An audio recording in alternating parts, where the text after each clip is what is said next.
Welcome to Smart Talk, where we speak with leading academics and other thoughtful persons on the important challenges facing the world today. My name is Edward Dodson. I am a longtime member of the faculty of the Henry George School. Today, we have the pleasure of speaking with Frances Chiu, who has taught history and literature at the New School since 2002. She graduated from Smith College and earned a PhD at Oxford University. Those of us on the faculty of the Henry George School applaud her especially for her commitment to teaching, as evidenced by a 2011 nomination for a Distinguished University Teaching Award. I have come to know Frances because of our mutual appreciation for the contributions made by Thomas Paine to the search for the just society. In 2009, Frances organized a colloquium examining Paine's influence on the rise of modern liberalism. Today, we will discuss her new scholarly work, the Routledge Guidebook to Paine's Rights of Man. Frances, welcome to Smart Talk.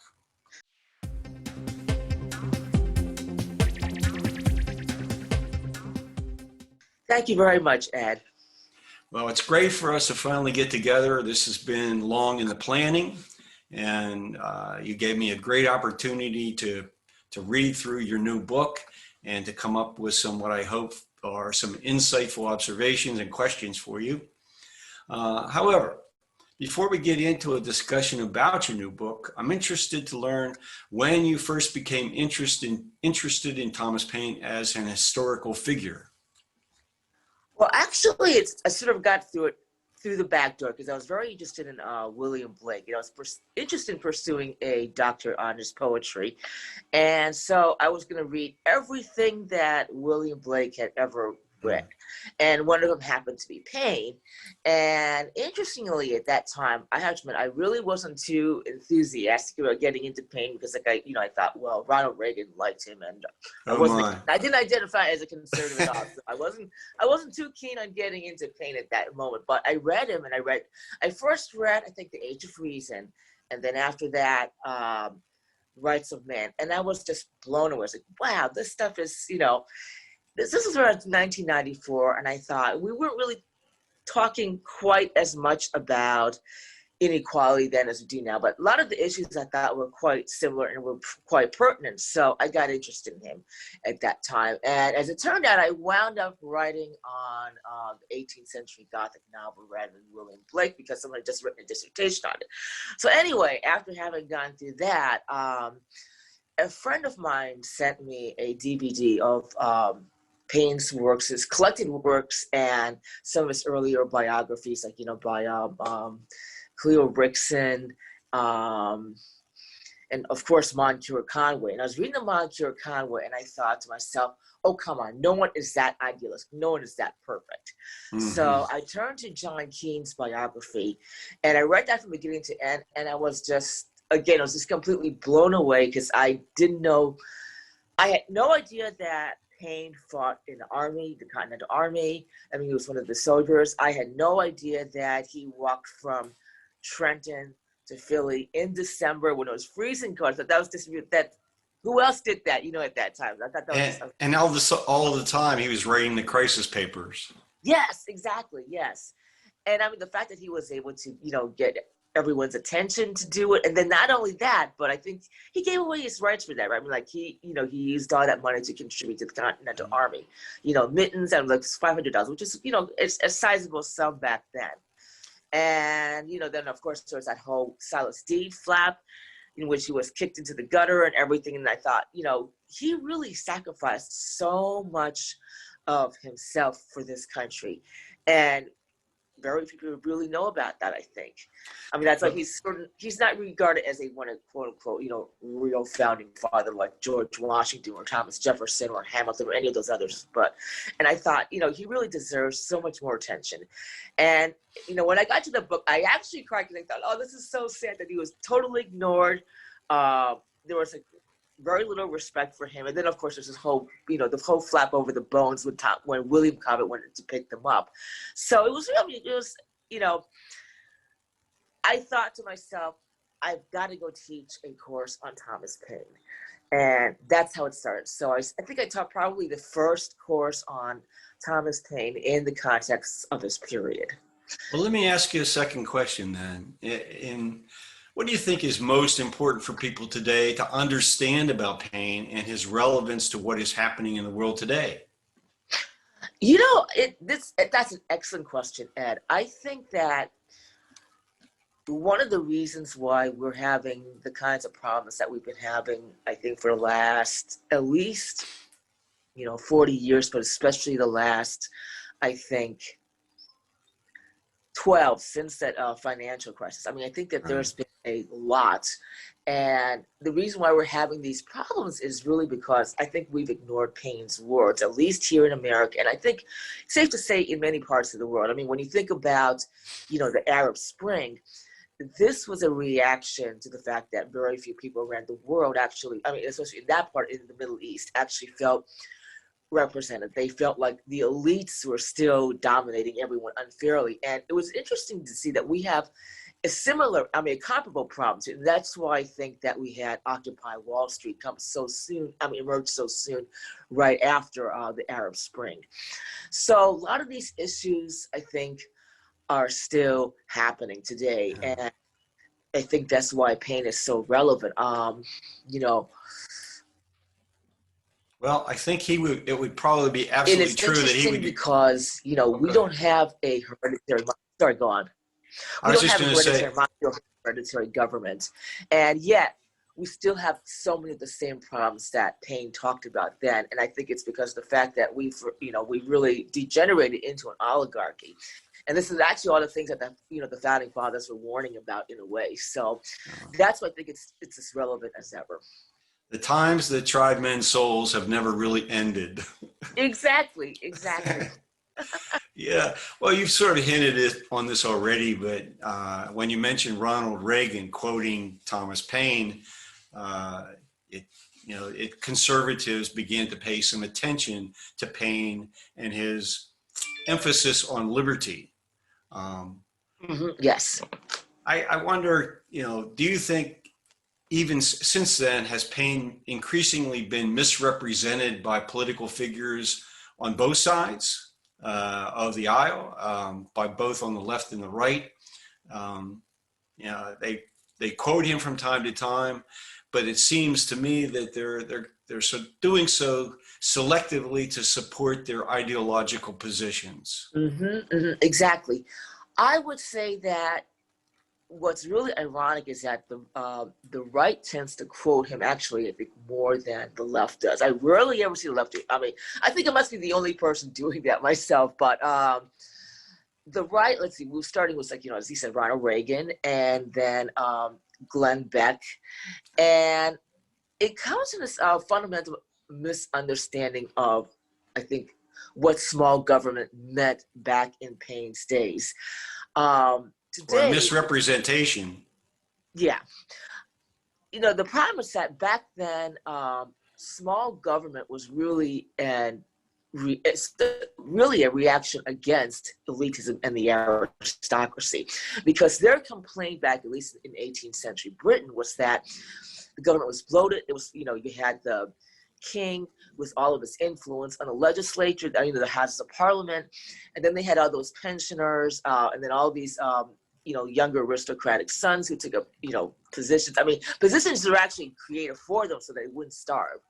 And so it was considered like bloated government. And the fact that these are the people who were running the country, they were the ones who were imposing the taxes. So it was seen as big government back then. I mean, elitist government was seen as that, back then. And the interesting thing is in America, what was going on was that they actually wanted bigger government. Because if you remember, the anti-federalist reaction to the Constitution of 1787, many of them actually, Hamilton and Madison, Alexander Hamilton and James Madison did not want more representatives. They thought it would make them too responsive to the people. I mean, they were afraid of populism. Yeah. They were genuinely, and they thought that they would probably go and upset the whole landed order. The elites would no longer have the kind of power they had. So they actually, in some ways, they were very, very elitist in their own turn. And so the anti-federalists who opposed it wanted more representatives. They figured that would be more representative of the people, and they wanted more who came from, say, lower and middle class backgrounds. They complained that there were too many people from, the top. They didn't say this way, the top 1%, but the wealthiest men, the biggest landowners. So they were afraid of that. So they actually wanted a bigger government, to put it that way. So what we're talking about today is just completely different, because what they want, what Reagan wants, what the rest of the right wants, is basically like no control on the corporations, or Wall Street. They're really looking for, laissez-faire for the rest, for them. So that's why it's completely different. So, small government then is completely different from small government today. It brings to mind the argument that was made in a book written by Peter Drucker back in 1944, The Future of Industrial Man. I don't know if you're familiar with that work. No, I'm not. Well, in that, he really argues that the American Revolution was really a conservative counter-revolution.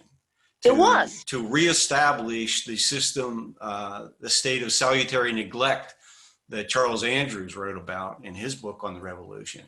And it got away from them, because once the fighting started, and once somebody like Tom Paine shows up, starts to bring up much more broader demand for rights for the individuals, and question the whole basis for the system of government that they plan to put into place. I think. Well, yep. And the interesting thing is that there was actually quite widespread opposition to the drafting of the Constitution back in the 1780s. And in fact, they thought it was that Hamilton and Madison were just as bad, if not even worse, than the British. And Thomas Jefferson was also very surprised by the whole procedure of of drafting the Constitution, because they were all, first of all, they were very, very self-selected. It's completely, the account of their, drafting is very different from the way that Paine presents in the Rights of Man chapter, part 2, chapter 4. It was very close. It was very sealed in. They wanted to avoid something like the Shays Rebellion of, I think it was just a little earlier than that. They didn't want any populist uprisings. They didn't want creditors to not get this share of money. They didn't want people to be paying back, their loans with produce or anything. They wanted, they wanted something that was much more, formal. And so, yes, Hamilton and Jefferson, Hamilton and Madison were much more elitist than the rest. I would hope, I would offer our listeners, when they eventually hear this, a suggestion to really get an understanding of the issues that were in play, that they should get a hold of Charles Beard's book, An Economic Interpretation of the U.S. Constitution, because he really does provide the details. Now, I know it's been controversial since it was first written. I think it was his dissertation back in about 1912. But people have been arguing over whether or not the individuals who were at the Constitutional Convention did vote their own self-interest, or did they vote the national interest, the common interest. And I don't know if it's ever going to be fully resolved, but I think Beard made a very strong case that supports exactly what you just said. Well, Michael Klarman has recently, I think, written about that too, and he does make a very good case. Many of these people are just, the elites are very afraid of populist rebellions like, Shays Rebellion. And actually, it's interesting because in one of the Federalist papers, I think it's Madison who writes about, what happens if these, middle and lower income, lower orders want to rise. What if they get resentful about extreme wealth, and it's going to upset all of our government and everything. So it is very, very, it is very elitist. And so I'm not really sure. I do wonder if Paine knew anything about, I kind of doubt it, just because he was, at that time that they were drafting it, he was on his way over to France to Right. was bridged. So he may not have heard everything about it, but it's fascinating to read that account of it and to see how different it is from the way that Paine presents it in The Rights of Man. did the context of everything that was going on at the time, and as we've been discussing so far, did that have a major influence on your decision to actually go back and go through Rights of Man again and write the book that you did, providing all this context and historical background? Well, I was already very interested in the late 1760s and 70s and 80s in Britain when they were just beginning to get into parliamentary reform, have universal male suffrage. Actually, some of them were even talking about, getting women to vote, but that was sort of pushed aside. But anyway, I was interested in this whole reform movement. And then when there this new awareness of women's rights, the abolition of slavery. So I was very, very interested in that. And I think with the recent, the recent past, say between 20, okay, I think I was reading this John Keene's book around 2004, but I noticed that there have been so much, just written on inequality since then, at least especially after the financial crisis. Right. And that got me even more interested. And in fact, what was fascinating was that I was writing this book just right when Bernie Sanders was running for president. And I couldn't help but notice how so many of the issues that he was talking about, we got to expand Social Security. There were too many elderly people, working to their 70s and 80s. And he's talking about too many young men being incarcerated. We need a higher minimum wage, all of these ideas. And I thought, it's fascinating how it is so similar to what Paine was advocating. And what's interesting around this time too is that I think back around when I was first teaching this course around 2007 to 2010, I would ask students, okay, who comes closest to Thomas Paine today? I would always ask them towards the end of the semester, and they would say, there's really no one who is advocating the same ideas. And then when Bernie Sanders started running, they would just immediately say, oh, he's just like Bernie Sanders. So it is kind of interesting that you have this sort of these sorts of reflections. Yeah, and as I don't know if I've ever told you this or not, but my first real attraction to Paine came when I was a high school student. I had a really great history teacher, and I was always very interested in the period of the colonial period in the American Revolution. And I think I drove him crazy with questions. And he finally pointed me to Paine, and he said, you need to go read Rights of Man. Read Common Sense, but also read Rights of Man. Mm-hmm. And after I did that, I just could never shake the power of what Paine wrote. And even today, whenever I read, the words of the First Crisis paper, these are the times that try men's souls, I get shivers. Yes. So Paine was stayed with me for all those years. But as you were talking about your exchange with your students, when I first encountered Henry George's writings, the connection was immediate. I often in my own teaching, when I talk about Paine and Henry George, I put it in this way. I say, the torch of liberty fell to the ground and nearly burned out until Henry George came along to pick it up again. There was no one with the same, passion for justice and liberty, independent of the consequences to his own well-being. That seemed to me what Henry George brought, that Paine had held. And in between, there's no figure that I've encountered that had the same sort of moral compass working for them. Yeah, I mean, one of the things that I found very impressive about Paine, I think the first time around when I was writing my doctoral dissertation, was the fact that I went through Age of Reason, The Rights of Man, and then Common Sense, and then I read the articles that he had inserted into the Pennsylvania magazine. Mm-hmm. And at that time, I thought they were written by him. And I was like, wow, he's writing about women's rights, and he's writing about slavery, and he's writing about, aristocratic titles. I mean, I thought this was just completely amazing that he's, that he's writing all these things much earlier than that. I mean, that he's addressing them earlier than these other writers. But under a pen and it name. turned out it was, excuse me? Under a pseudonym, under a pen name. I don't think he didn't sign those articles. Right. Actually, like the article about women was actually written by a French man, I think back in 1749 or something around there. And the articles on slavery, I guess, are still being contested.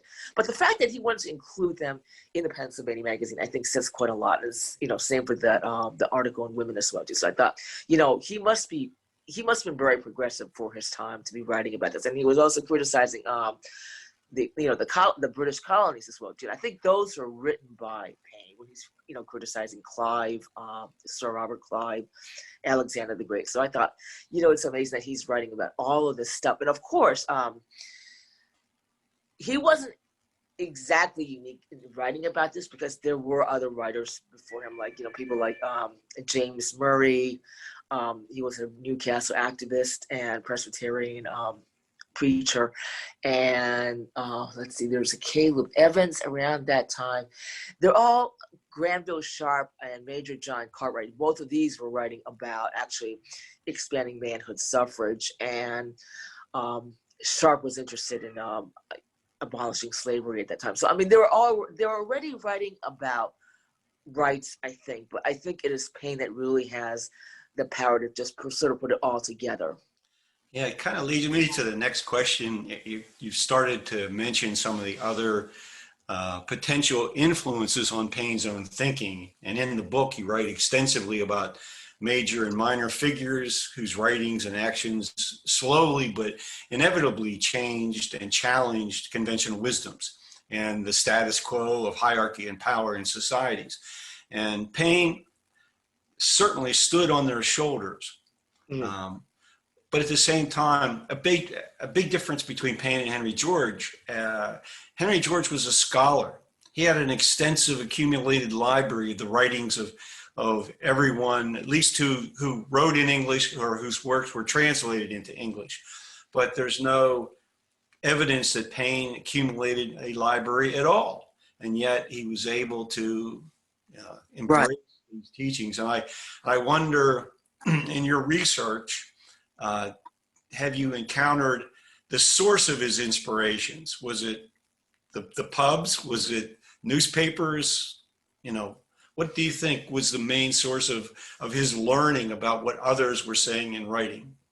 That's a really great question. I would say that, back then, the copyright restrictions were very, very loose. So the newspapers would just print like lots and lots and lots of excerpts from these popular works.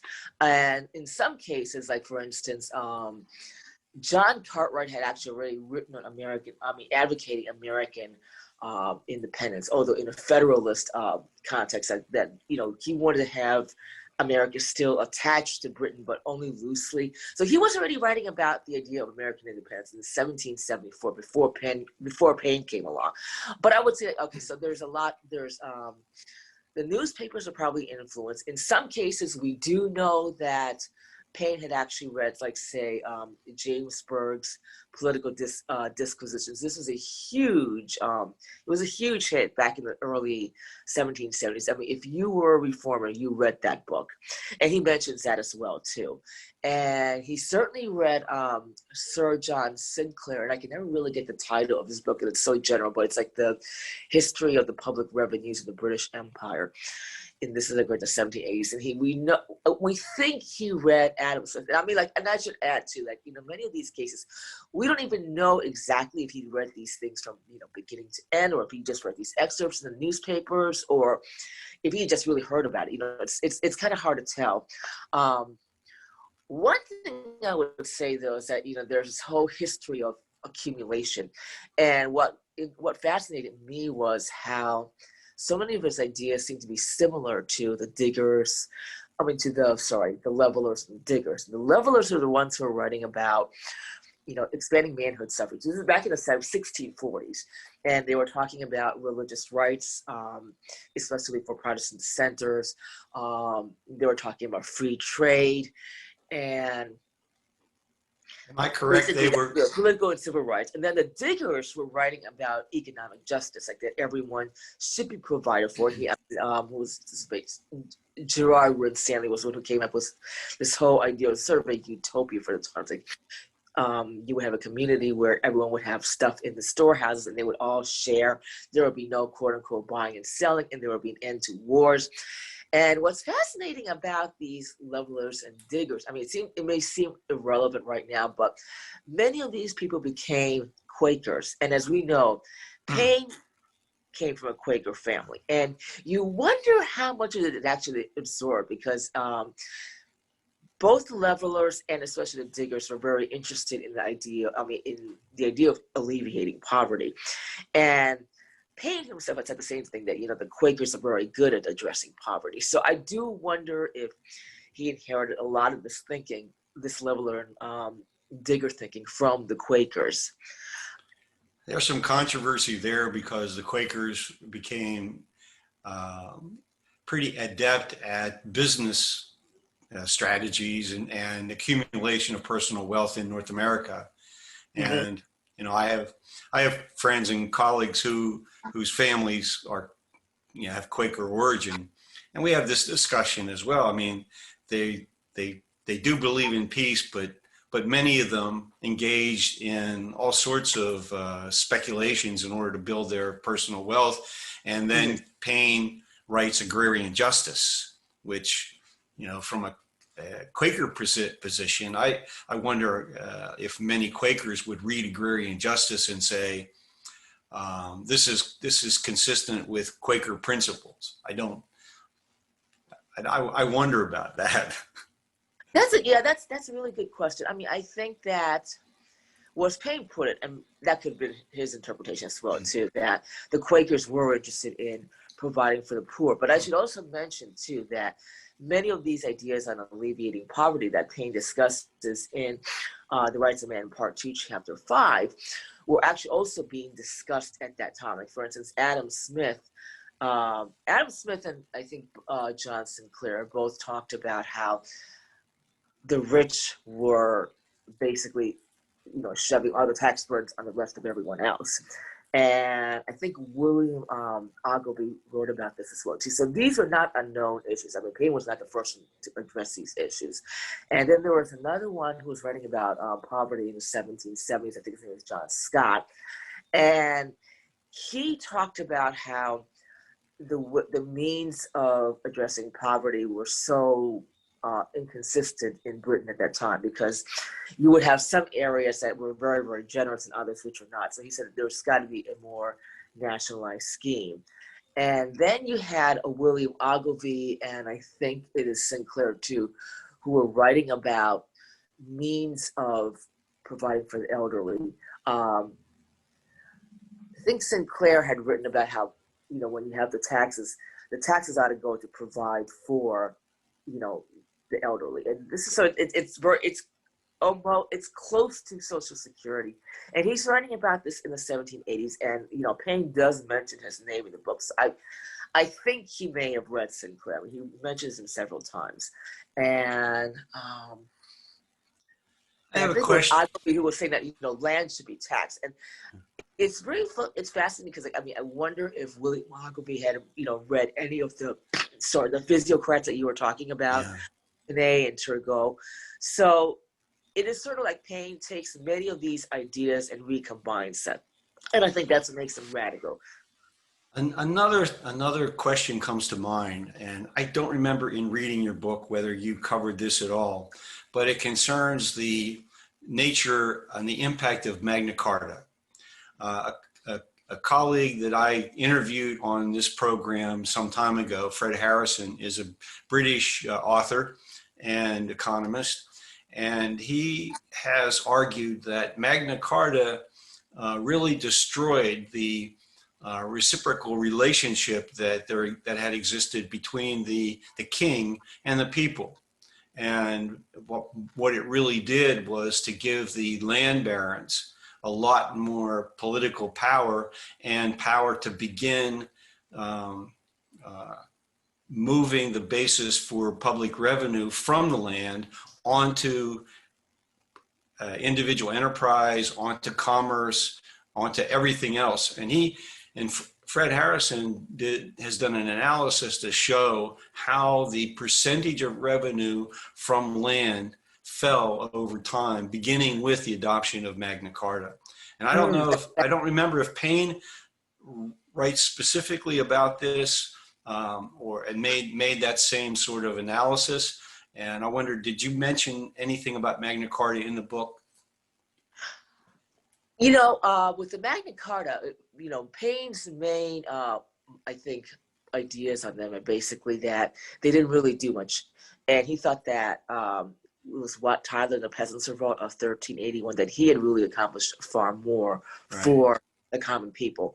But I think amongst, like, say, British constitutional scholars, many of them will say that actually the Magna Carta was important because it set up a rule for behavior for, everyone from the beggars to the kings. That, they were all supposed to obey these laws. It was no longer like, the law of the king. Right. So they put it in that context, but I'm not sure that they had said, any of them had really paid attention to the idea of the land. I know, though, that Paine does talk about how taxes on land have gotten, less and less through the centuries. And it is kind of confusing because I think in the past, at least like, say in the 15th and 16th, 17th centuries, many times the wealthy were expected to give compulsory loans to the king. So it wasn't like they were getting away scot-free. They were paying something. But in the 18th century, I think their share of the taxes kept going down as, they kept, first of all, one thing was that land was very much undervalued. And I think this is true from the late 17th century. They purposely kept the taxes down on the land. And they kept adding things like, say, like, basic necessities, like, putting the taxes on, candles. Yeah. So, all the basic necessities. So This is what Paine was talking about.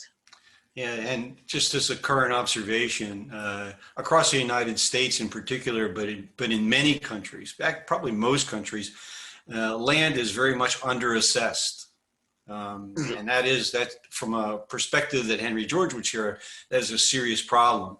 And where it is accurately assessed, it does produce a lot of beneficial economic outcomes for communities. Let's talk a little bit about Paine and his involvement with the French Revolution. I wonder, do you think it's a fair criticism of Paine that he failed to fully see what was coming when he responded to Burke and he first, drafted Rights of Man? He had a pretty optimistic view that the revolution that had overthrown British rule in North America was going to spread. It was going to spread to the old world. And my sense is that he didn't fully understand that the conditions that existed in North America were so much different. That people had lived under this period of salutary neglect. They had 150 years to develop the idea of self-governance. Right. Well, one thing is, like, in America at that time, they were pretty much self-governing, but they had also adopted more or less like the British Constitution, on a more local scale. So they had that going for them. And I think, though, the problem with Paine and America, on one hand, it is understandable just because many of the French, the leading Frenchmen were saying that the French Revolution was influenced by the American Revolution. So I think Paine Paine really took that, he took that for basic truth. But I think one of the problems that he had was that he really did not understand, I think, the real problems of France. He didn't realize how desperate it was. Because if you read his Rights of Man, he doesn't talk at all about the conditions, that were borne by people. Like, he doesn't talk about the higher taxes. He doesn't talk about the high prices of food. It's like these problems, like, don't exist at all. He had no idea that Marie Antoinette was as hated as she was. So I think that he really missed out on what was really going on back then. And, like, for instance, he talks about Jacques Necker, and I guess he had read, he at least read parts of his book on finances in France. And of course, that book was not very accurate because he did not really address the fact of France becoming nearly bankrupt after after the American Revolution. So I think that Paine's problem was that he just really did not see what was happening in France. I mean, he didn't realize how severe the problems were. That raises a question in my mind about his relationship with Benjamin Franklin, because Franklin has written, pretty specifically about how desperate the conditions were for the average person, when he was in France, and he toured Ireland, and he wrote a lot about that. And, as I often think of Franklin as the main mentor of Paine, so it kind of is surprising that Paine wouldn't have been as sensitive to these issues because of the conversations he probably had with Franklin, and certainly perhaps Jefferson as well. Mm-hmm. It's a little surprising to me. Yeah, it's also really interesting that Jefferson was much, much, much more critical of King Louis XVI.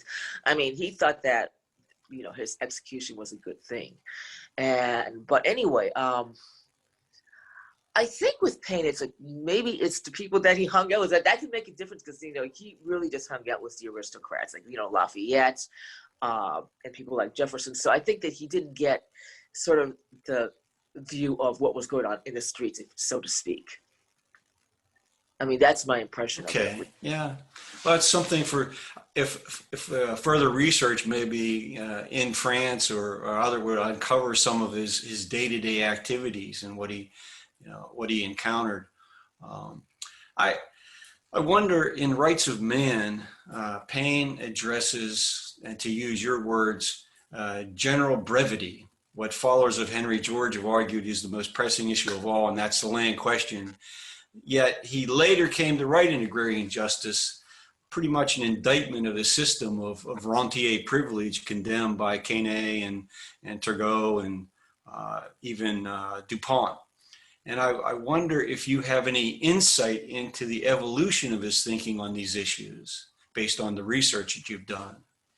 That's a good. That's a really insightful question. I would say that actually, in many ways, Paine's ideas were actually probably more radical in Rights of Man than in Agrarian Justice, because in Rights of Man, he's talking about taxing direct income, whereas in Agrarian Justice, it's really more about the death duties. So I think in that sense, he was probably more radical in Rights of Man. But it's really, I mean, I think his suggestions are fascinating, because again, he's talking about at one point like charging 99% of I think the 23,000 was like the top income. And I'm not sure what that was. That would have been equivalent to, like, say, billions today. I mean, huge, superb wealth.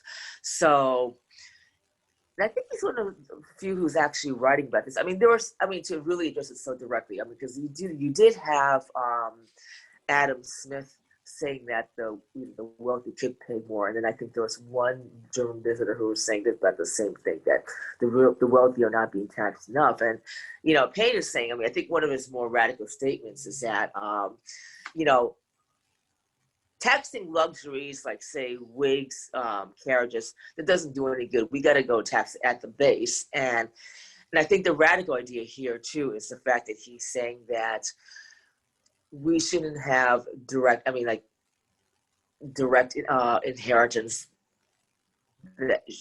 Direct inheritance should not be taxed as little as it is, and it should be more broadly. The wealth should be more broadly distributed to, like, say, farther relations, and I think that would have cut down taxes significantly for those kinds of people. This is at least what Paine is talking about in Rights of Man. So I think he's really the first one to be addressing it so directly. And also then adding a social welfare scheme to what the revenue would be used for, as opposed to paying for wars and more territorial aggression, that kind of thing. Right. Because John, actually, it's funny because John Sinclair also, I think Sinclair and both Sinclair and Smith talked about how this whole colonization was not I mean, we're draining the resources. And the thing is, as we've learned later on, actually that did expand the wealth of Britain. But at that time, Sinclair, Smith, and Paine were all saying that colonization was a waste of money. Yeah. It was a waste of resources. And actually, what's also really fascinating there, I think, too, is how Paine comes up with this sort of idea for NATO, or a NATO-like organization that, he was saying that America, France, and Britain should just get rid of their individual armies and have a very small base, and they should all pull the resources together. And I think he's really the only one who's saying that. I mean, that was a completely new idea on his part. So at least it seems like so far what I've read. Do you think he would have thought it would be better in North America if the individual colonies that have obtained independence would have remained sovereign nation states? Or do you think that, I understand the potential threat for England to come back and invade the colonies required that they have a union, some sort of defensive union. But given his political philosophy and his fear of aggrandizement of power, did he, and I don't remember reading anything on this subject, which is why I'm asking you, did he make any argument that that the 13 original colonies, becoming nation states, should remain more independent, remain under the Articles as opposed to? So actually, he wanted them to be more closely knit, and that's what he was actually very much pro-constitution at that time. He said that the band among them is too loosely, it's like a belt that's too loosely made. And so he wanted the colonies to actually to be banded together.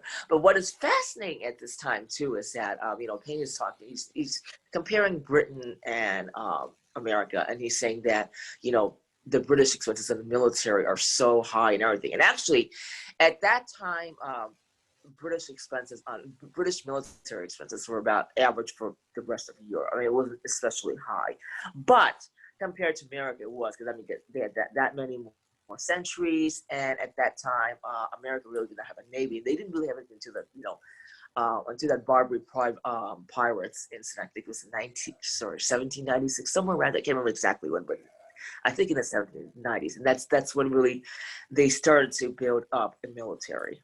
And it's also fascinating that at this time, Paine is making the assumption that if you have commerce, there will be less wars. I mean, because wars would be harmful to commerce.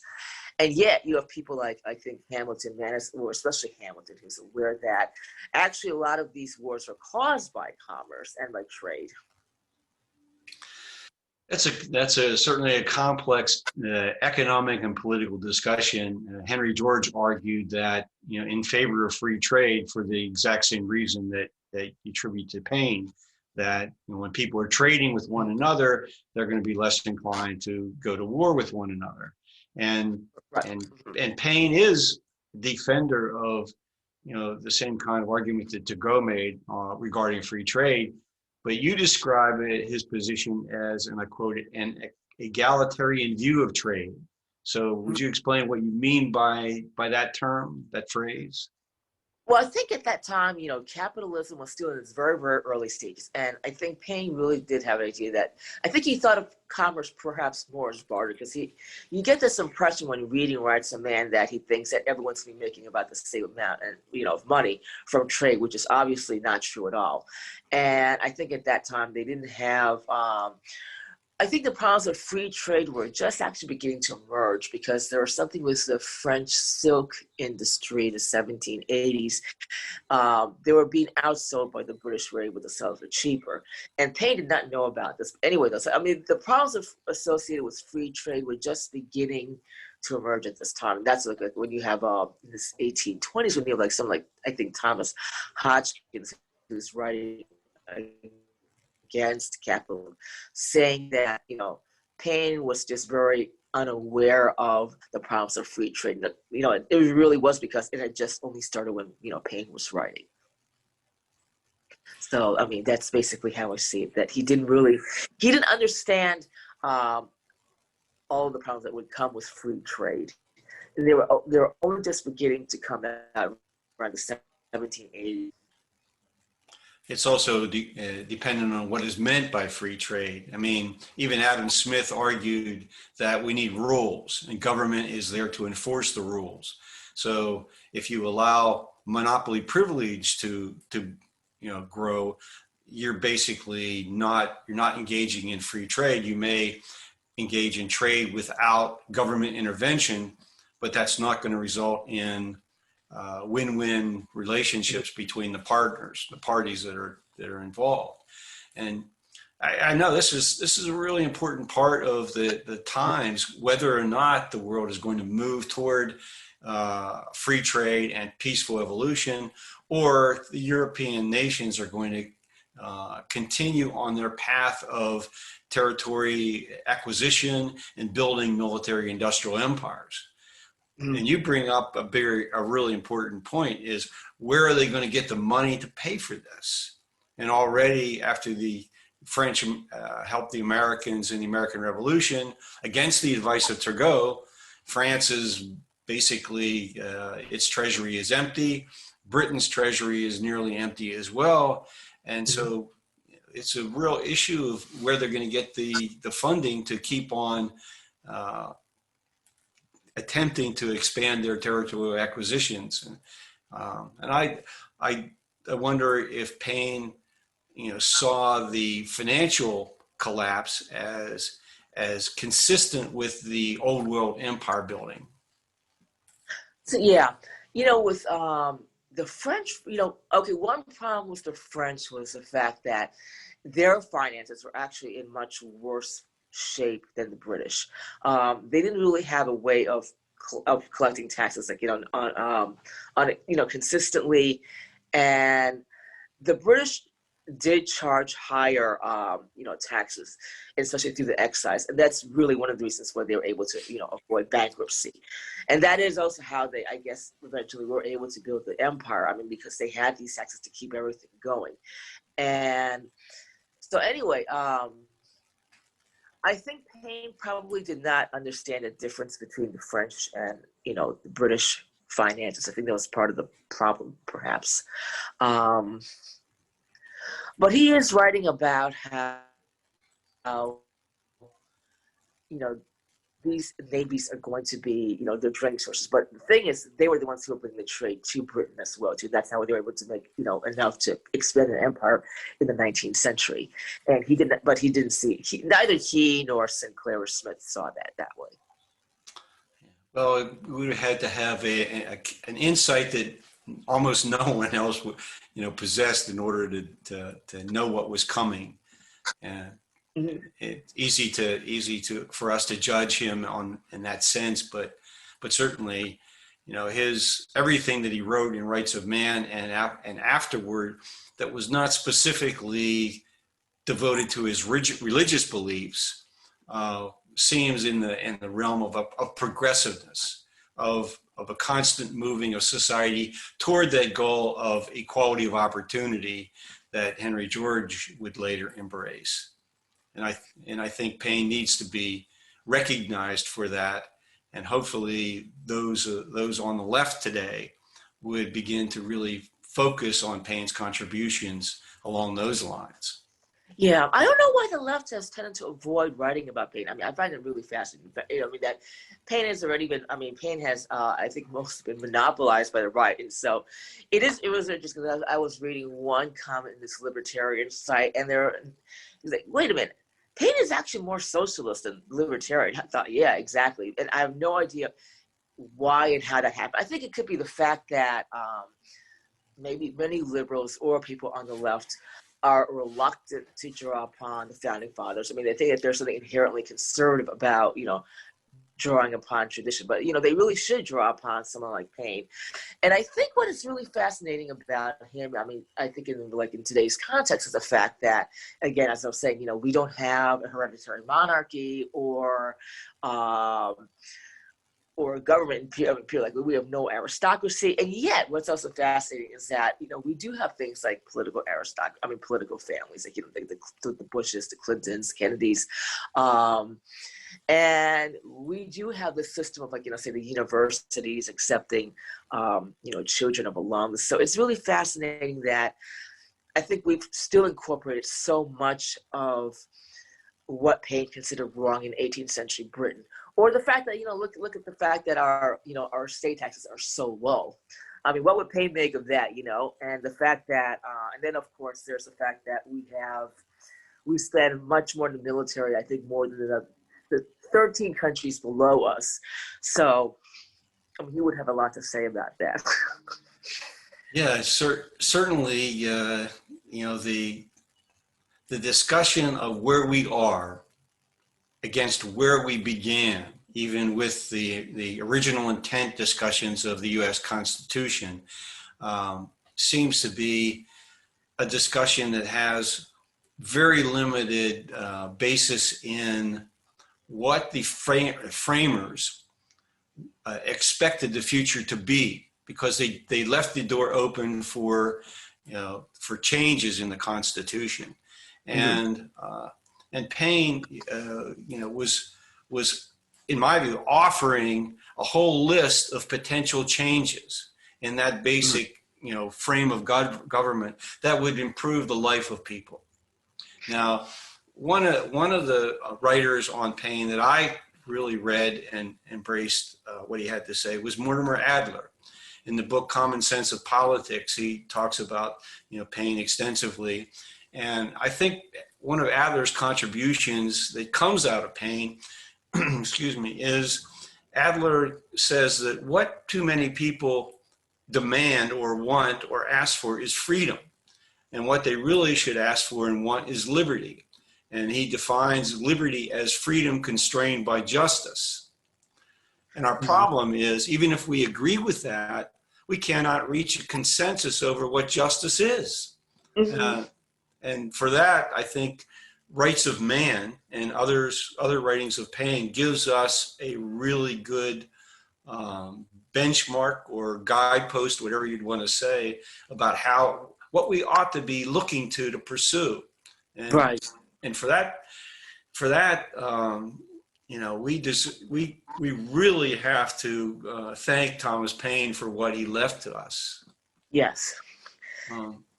What I also found very striking is that, Thomas Jefferson, I mean, even, we tend to think of him being, moneyed, wealthy and everything, but he was very much a supporter of the French Revolution, as we know. And he writes about the fact, I mean, I think there's a letter he's got with John, that he writes to John Adams, either him or I think at Madison, about the fact that we need to avoid the dangers of, great inequality, and everyone should have a little plot of land.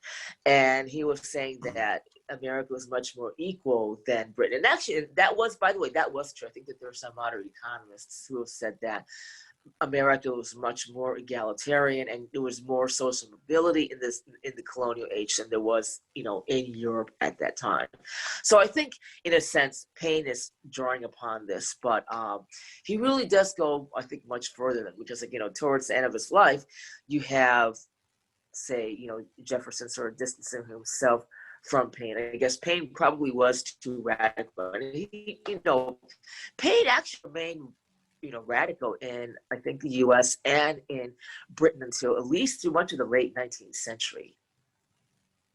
And I've always personally wondered if, all the animus about the Age of Reason was really not an indirect commentary on the rights of man. I mean, maybe that was the word that they actually feared more than the Age of Reason, because, I mean, rights of man really was a very, very, notorious. I mean, it had a notorious reputation in the 18th century. I mean, many of the critics were frightened. I mean, even the more quote unquote liberal Whigs were frightened by its implications. And it's interesting to read the reactions to it and notice how, in some ways, they're very similar to the kinds of reactions that people have to, like, liberals and progressives today. Like, I mean, they were saying, well, Paine advocates, higher wages. I mean, like, he doesn't call it unionizing or collective bargaining, because, how can we pay that? And then if you give these elderly people more assistance, or if you give the poor more assistance? Are they going to become lazy and not want to work at all? So, I mean, it's fascinating to see how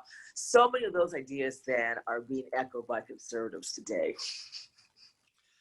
Well, in the United States in particular, the discussion about how to raise the level of those at the bottom up almost always focuses on education. Mm. And, Paine embraced universal childhood education. Uh, and you refer to this in your book as a well-governed nation. In other words, if the universal education is consistent with the needs of a well-governed nation, certainly you need the population to understand the functions of government. And yet here in the United States today, I would wonder how many high school students have more than a brief introduction to government and to civics, and what this does to as a threat to the kind of democratic republic that Paine, conceived of. Mm. I think with Paine, actually, at that time, the idea of universal education was already very daring. I mean, there was someone writing in the 1820s saying that,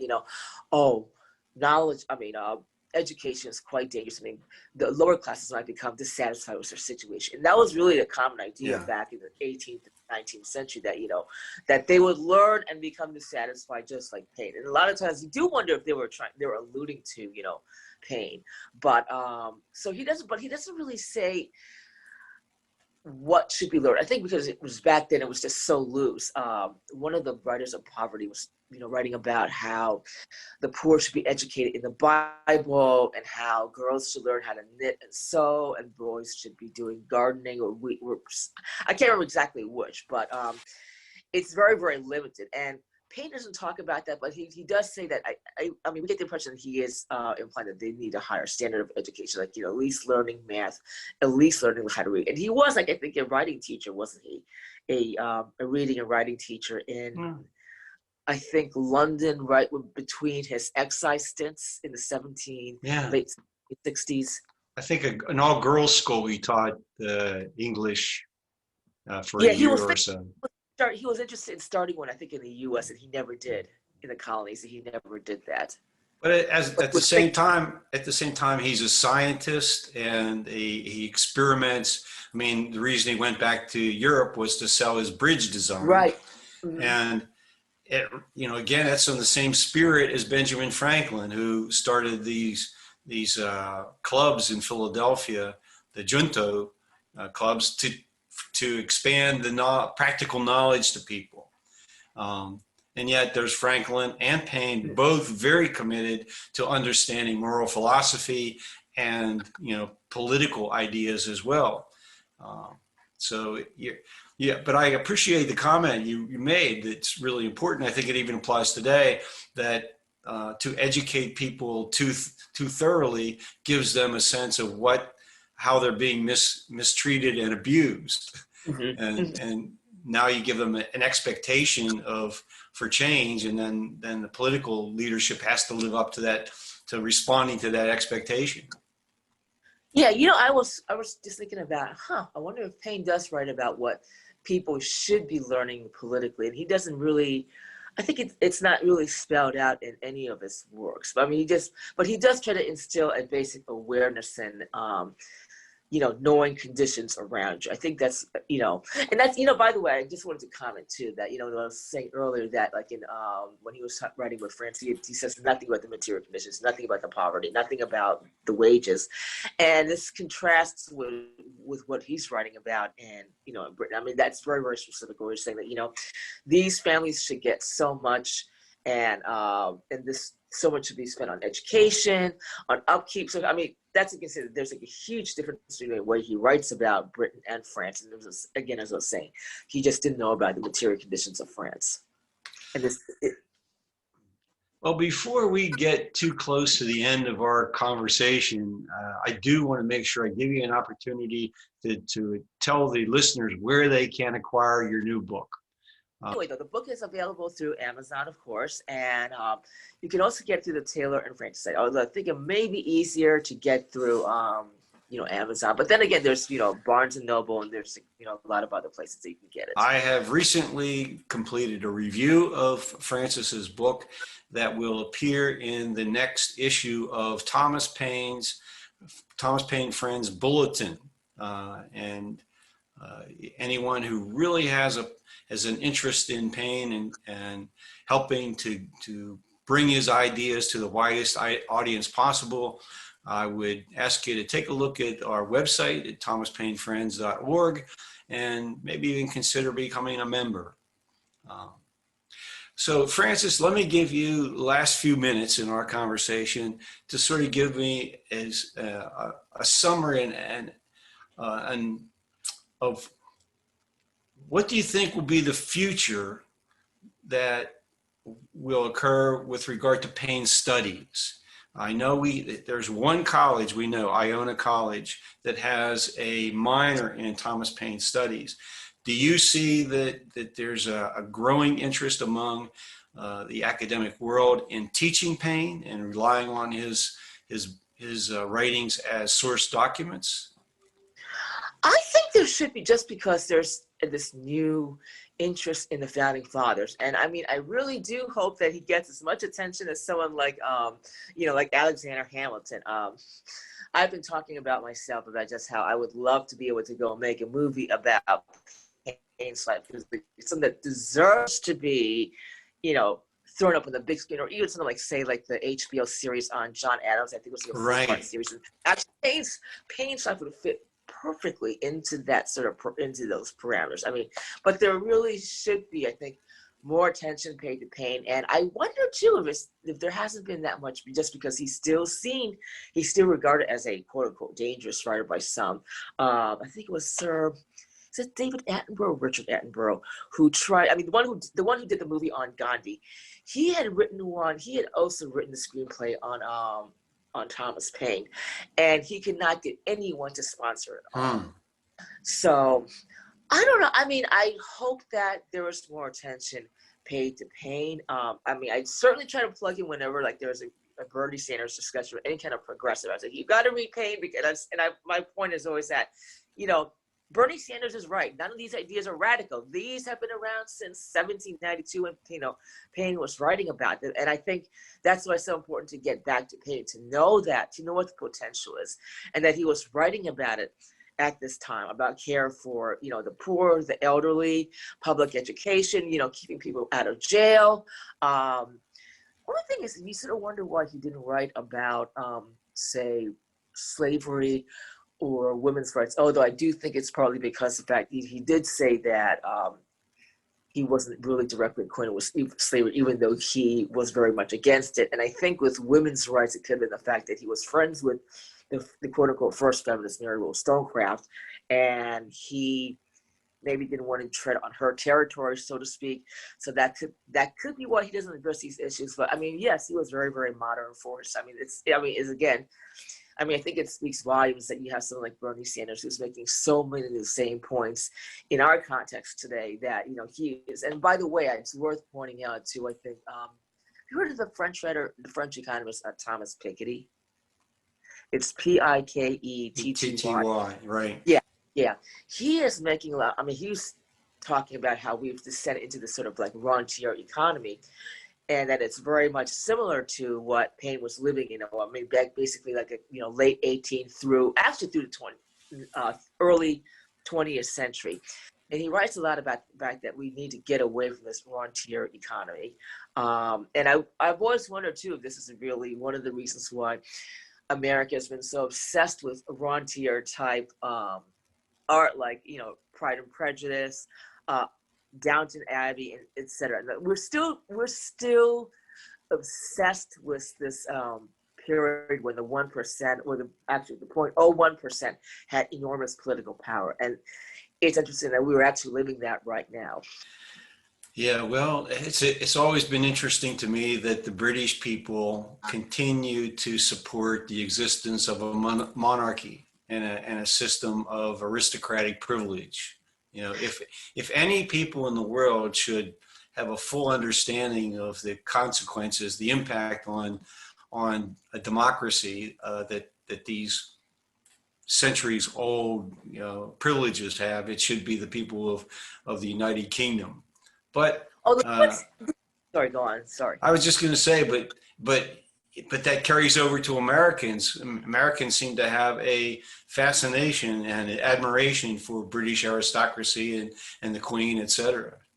We probably have it more than they do, but you know what? It's really fascinating though. Is like when I was studying in Britain, what struck me was the fact that they actually have public education through all at that time at least.